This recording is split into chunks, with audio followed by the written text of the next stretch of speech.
Dito tayo ngayon sa Firenze. Kasalukuyang ginaganap ang marathon.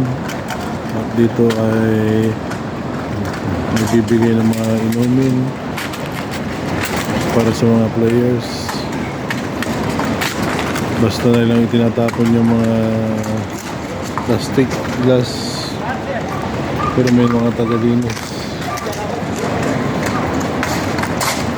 Yan, ganito dito.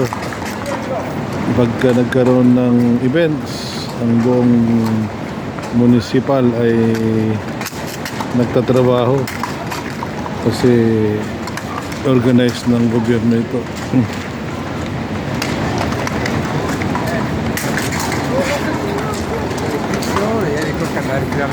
40 kilometers.